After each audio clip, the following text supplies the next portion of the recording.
Minggu, selamat beribadah. Senang rasanya bertemu dengan kalian kembali, walaupun dalam ibadah daring. Kamona berharap, walaupun dalam ibadah daring, sukacita kita untuk memuji dan membesarkan nama Tuhan tidak akan pernah berkurang. Mengambil waktu sejenak untuk kita boleh bersaat teduh. Kita akan menyanyikan sebuah lagu untuk membuka ibadah kita hari ini. Mari kita bersukaria.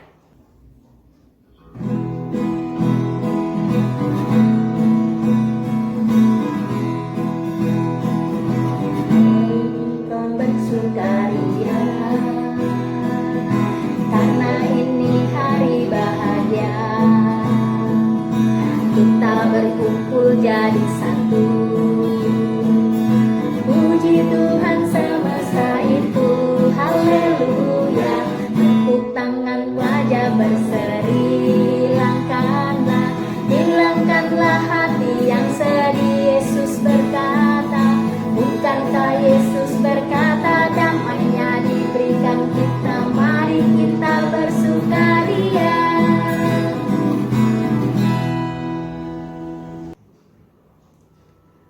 Adik-adik, kita akan membuka ibadah ini dengan doa kita berdoa. Terima kasih Tuhan Yesus untuk hari yang boleh Tuhan berikan kembali buat kami. Kesempatan di mana kami boleh bertemu dengan adik-adik layan kami, bertemu dengan kakak layan kami. Walaupun ibadah kami hari ini masih harus berjalan secara daring Tuhan, kami percaya kuasa Tuhan, kasih Tuhan menembus ruang dan waktu untuk kami boleh Bapa bertemu hari ini, untuk boleh kami mendengarkan firman kebenaran Tuhan dan menikmati bait-Mu.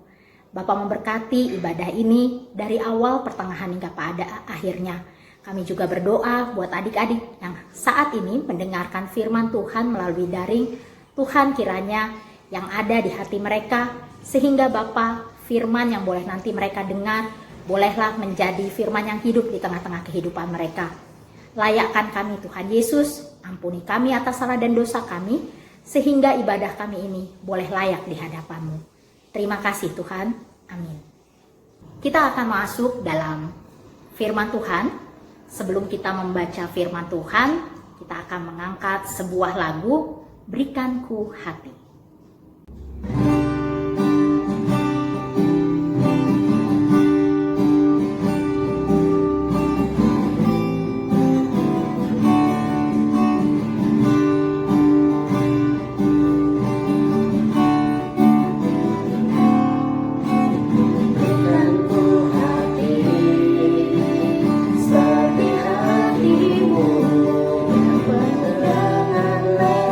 Kasih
kita akan masuk dalam firman Tuhan.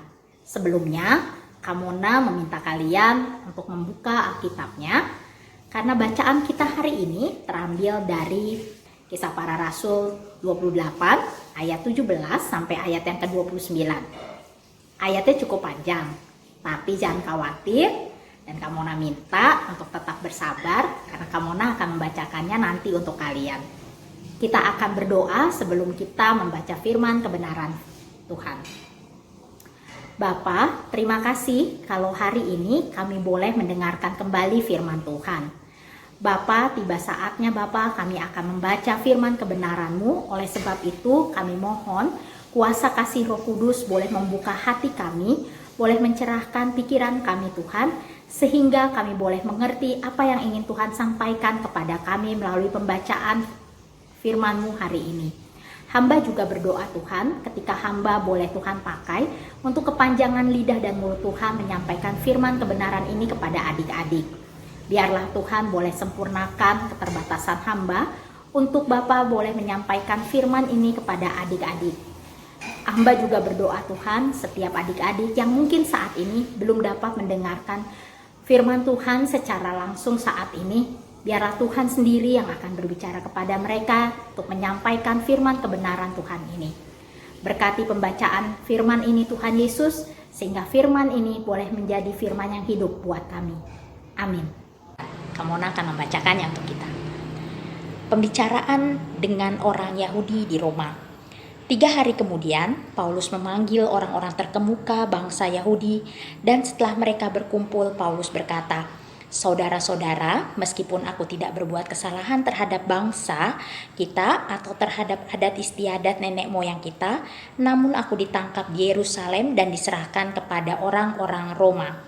Setelah aku diperiksa, mereka bermaksud melepaskan aku, karena tidak terdapat suatu kesalahan pun padaku yang setimpal dengan hukuman mati. Akan tetapi orang-orang Yahudi menentangnya, dan karena itu terpaksalah aku naik banding kepada Kaisar, tetapi bukan dengan maksud untuk mengadukan bangsaku. Itulah sebabnya aku meminta supaya aku melihat kamu dan berbicara dengan kamu, sebab justru karena pengharapan Israel aku diikat dengan belenggu ini." Akan tetapi mereka berkata kepadanya, "Kami tidak menerima surat-surat dari Yudea tentang engkau, dan juga tidak seorang pun dari saudara-saudara kita datang memberitakan apa-apa yang jahat mengenai engkau. Tetapi kami ingin mendengar dari engkau bagaimana pikiranmu, sebab tentang Mesab ini kami tahu bahwa di mana-mana pun ia mendapat perlawanan." Lalu mereka menentukan suatu hari untuk Paulus. Pada hari yang ditentukan itu datanglah mereka dalam jumlah besar ke tempat tumpangannya. Ia menerangkan dan memberi kesaksian kepada mereka tentang kerajaan Allah dan berdasarkan hukum Musa dan kitab para nabi. Ia berusaha meyakinkan mereka tentang Yesus. Hal itu berlangsung dari pagi sampai sore. Ada yang dapat diyakinkan oleh perkataannya, ada yang tetap tidak percaya.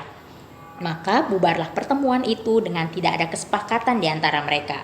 Tetapi Paulus masih mengatakan perkataan yang satu ini, "Tepatlah firman yang disampaikan Roh Kudus kepada nenek moyang kita dengan perantaraan Nabi Yesaya.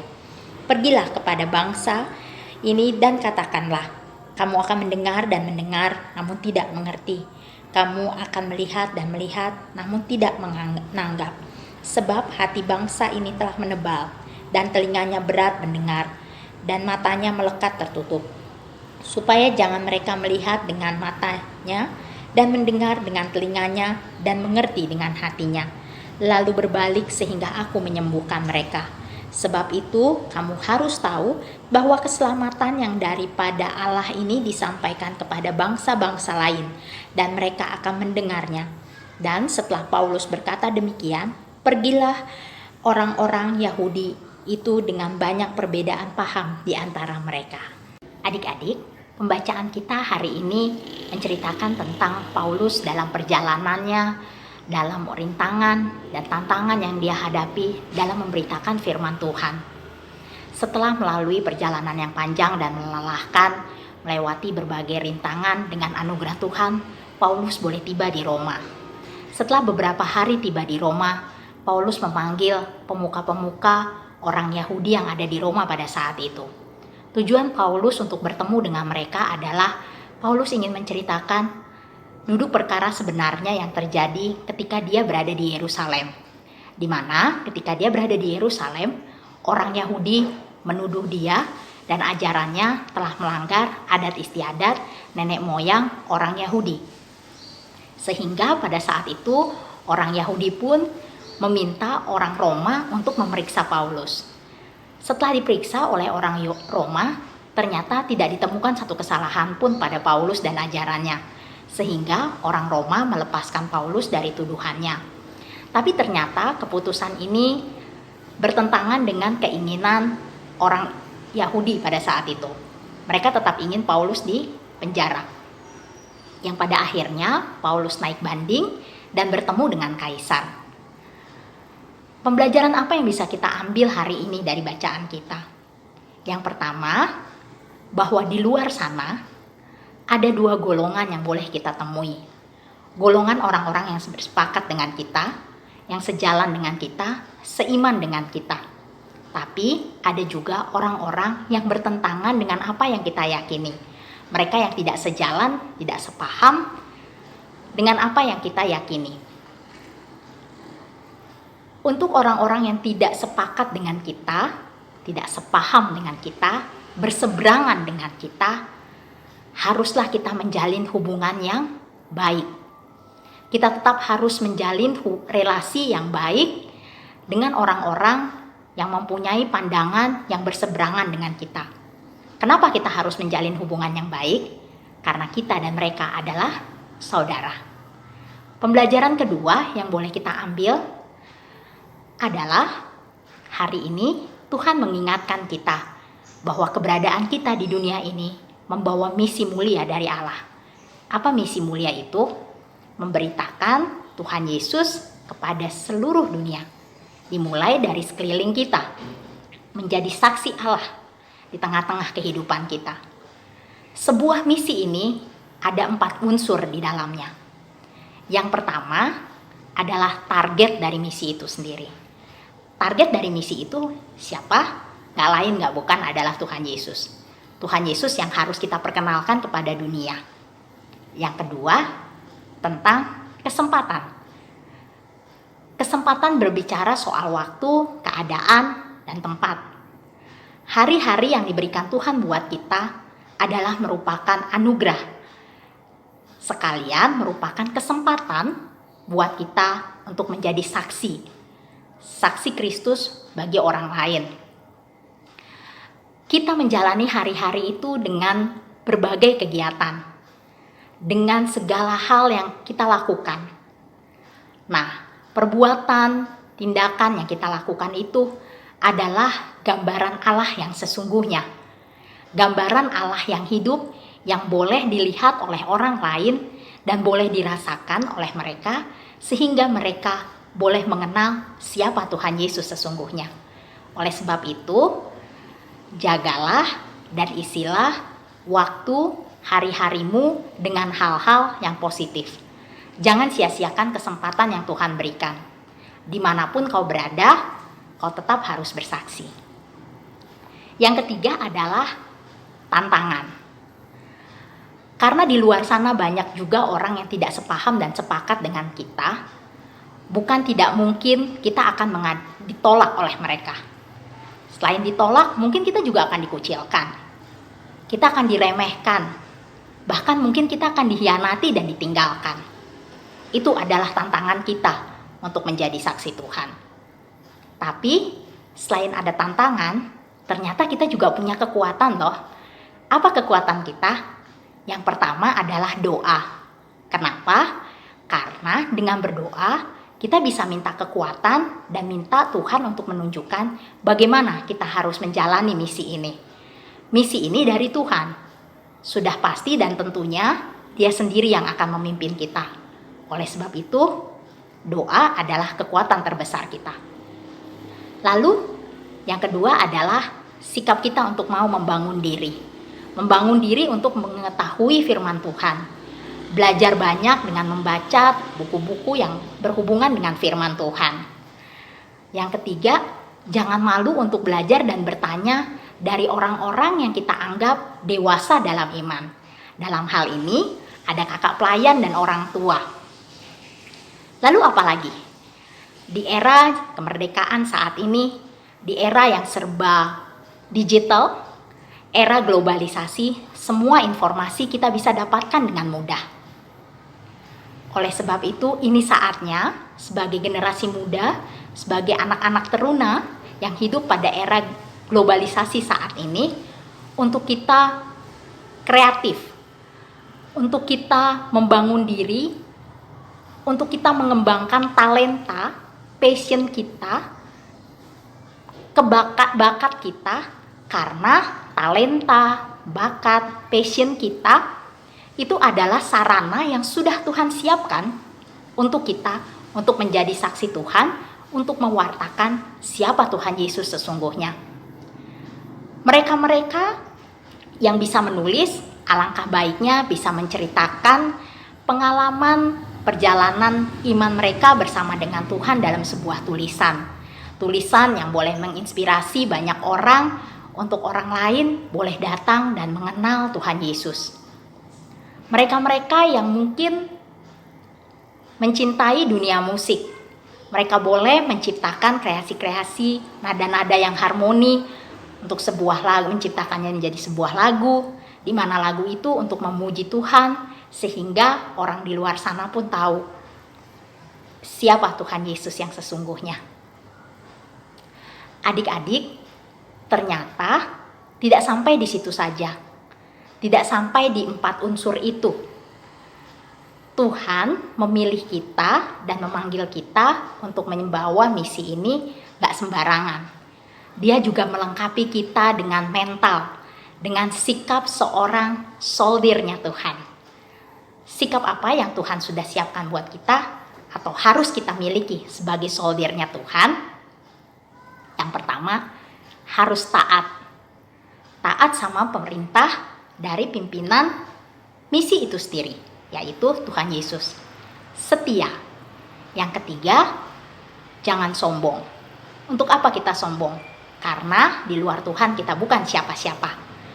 Kita harus rendah hati, karena di dalam misi ini, ingat, bukan kita yang harus diperkenalkan, bukan kita yang harus diketahui oleh banyak orang, tapi yang harus dikenal oleh banyak orang, yang harus diperkenalkan adalah Tuhan Yesus sendiri.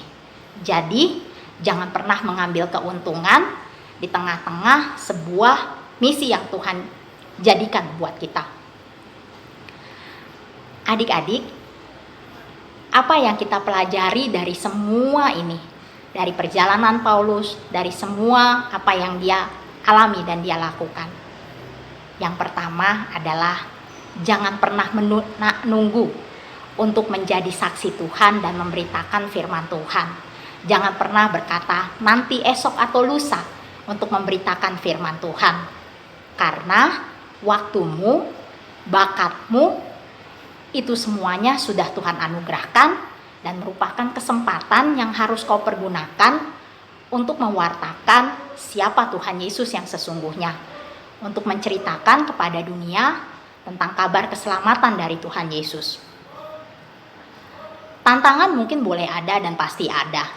Tapi langkahkan pasti kakimu bahwa Tuhan Yesus akan menyertaimu untuk kamu boleh menyelesaikan misi ini. Bawa jiwa, bawa mereka untuk datang dan punya iman kepada Yesus. Karena itulah harapan Israel yang sesungguhnya. Selamat menjadi saksi iman di dalam kehidupanmu. Tuhan Yesus memberkati. Adik-adik, mari kita berdoa. Bapa yang ada dalam kerajaan surga, mengucap syukur Tuhan untuk firman yang boleh kami dengar, yang boleh kau bagikan buat kami hari ini. Terima kasih Tuhan kalau kembali Tuhan mengingatkan kami bahwa hidup kami Tuhan Yesus, keberadaan kami di dunia ini Tuhan, mengemban misi mulia dari-Mu ya Bapa. Hidup kami Tuhan haruslah memberitakan firman-Mu, bahwa di tengah-tengah kehidupan kami Tuhan Yesus, kami harus menjadi saksi yang hidup buat-Mu Tuhan. Bapa, pimpin kami, ajar kami Tuhan untuk boleh menjadi saksi Tuhan di tengah-tengah kehidupan kami Tuhan Yesus. Di tengah-tengah keterbatasan kami, Engkau yang menyempurnakan kami. Sehingga apa yang menjadi misi Tuhan dalam hidup kami boleh terwujud. Dan hidup kami Bapa membawa hormat dan kemuliaan bagi-Mu. Terima kasih Tuhan Yesus. Amin. Adik-adik, untuk merespon firman hari ini, kita akan mengangkat sebuah pujian, Kusuka menuturkan dari Kidung Jemaat.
Mari kita satukan hati untuk kita masuk dalam doa syafaat kita.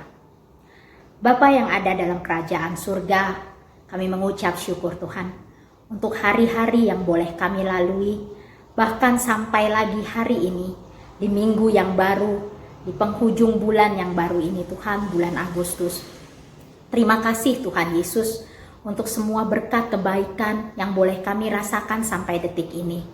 Terima kasih untuk kesehatan, terima kasih untuk orang tua, terima kasih keberkesempatan bersekolah walaupun secara daring.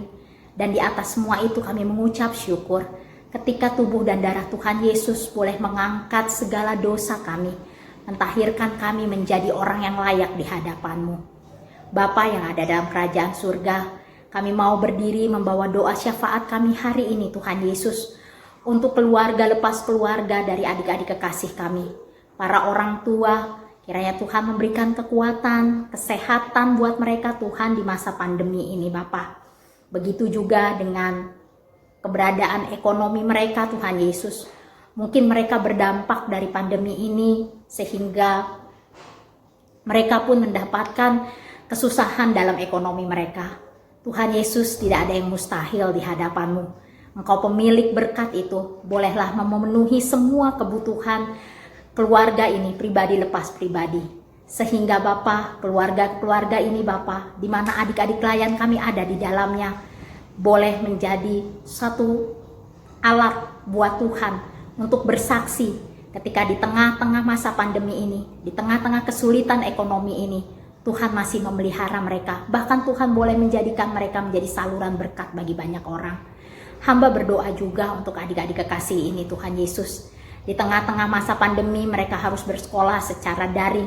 Tuhan tetap berikan kepada mereka roh kepintaran, hikmat, sehingga Tuhan mereka boleh menjadi anak-anak yang cerdas pandai, untuk boleh Tuhan pakai menjadi hormat dan kemuliaan Tuhan, untuk boleh lagi adik-adik kekasih kami ini Bapa menjadi teruna-teruna bangsa ini yang pintar, yang boleh diandalkan Tuhan Yesus.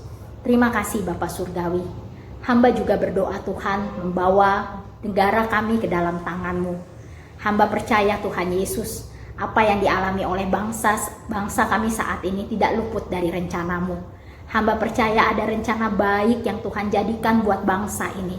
Engkau yang sanggup memulihkan keadaan bangsa kami, pemulihan ekonomi, sosial, budaya, bahkan Tuhan Yesus. Sebagaimana Tuhan melewatkan penyakit sampar buat bangsa Israel, Tuhan juga yang melewatkan badai COVID ini di tengah-tengah kehidupan bangsa dan negara kami. Berkati Bapak Presiden Jokowi beserta jajarannya, mereka yang berada di garis depan, para perawat, dokter, begitu juga para peneliti yang saat ini berjuang Bapak untuk menemukan vaksin dari penyakit, dari virus ini Tuhan Yesus. Kau tambah-tambahkan hikmat buat mereka, Kau tambah-tambahkan sukacita di tengah letih mereka, Tuhan Yesus. Terima kasih Tuhan Yesus. Kami juga mau berdoa untuk gereja kami. Bapa, mampukan gereja kami Tuhan untuk berdiri teguh di tengah-tengah masa pandemi ini Tuhan Yesus. Biarlah gereja kami boleh bersaksi Tuhan Yesus di tengah-tengah keberadaan saat ini Bapa. Jangan biarkan keadaan saat ini menghalangi kami untuk bertemu dengan Tuhan. Kalau saat ini kami masih harus lagi beribadah secara daring, itu tidak menghalangi kuasa Tuhan boleh ada dan hadir di tengah-tengah kehidupan kami, di tengah-tengah ibadah kami. Terima kasih Tuhan Yesus. Kami juga mau berdoa untuk persekutuan teruna khususnya. Berkati kakak pelayan, pengurus, begitu juga Tuhan Yesus dengan adik-adik pelayan kami yang saat ini aktif Bapa. Kiranya persekutuan ini boleh Tuhan pakai untuk menjadi hormat kemuliaan bagi nama Tuhan. Sehingga di persekutuan ini adik-adik kami boleh bertumbuh dalam iman akan pendengarannya Bapa. Kakak-kakak pelayan yang ada juga Tuhan berkati di tengah-tengah rencana-rencana mereka, di tengah studi mereka, di tengah pekerjaan mereka. Bahkan Tuhan boleh tambahkan hikmat untuk mereka, diberikan hati yang takut akan Tuhan, hati yang setia untuk tetap melayani Engkau. Terima kasih Tuhan Yesus. Ini doa syafaat kami hari ini. Jauh dari sempurna syafaat kami Tuhan, tapi kami mau menyerahkan doa yang jauh dari sempurna ini hanya dalam satu nama. Tuhan Yesus Kristus yang telah mengajarkan kami berdoa sempurna. Bapa kami yang ada dalam kerajaan surga, dikuduskanlah namamu, datanglah kerajaanmu, jadilah kehendakmu di atas bumi seperti di dalam surga. Berilah kami pada hari ini makanan kami yang secukupnya, dan ampunilah kami atas kesalahan kami, seperti kami juga mengampuni orang yang bersalah pada kami. Dan jangan membawa kami dalam pencobaan, tapi lepaskanlah kami daripada yang jahat.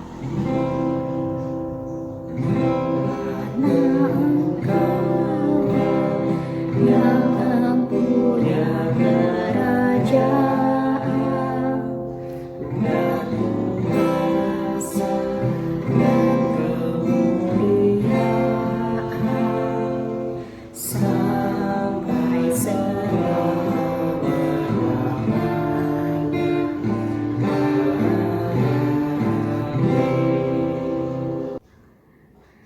Adik-adik, sebelum menutup ibadah ini, kita boleh mengangkat satu pujian dari Kidung Jemaat, Mari Tuturkan Kembali.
Adik-adik, ibadah daring kita telah selesai.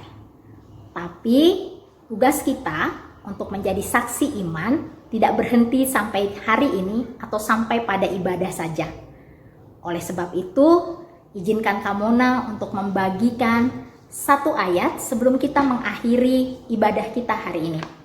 Kita akan mengambilnya dari Kisah Para Rasul 1, ayatnya yang ke-8 yang berbunyi, "Tetapi kamu akan menerima kuasa karena Roh Kudus turun ke atas kamu, dan kamu akan menjadi saksiku di Yerusalem dan di seluruh Yudea dan Samaria dan sampai ke ujung bumi."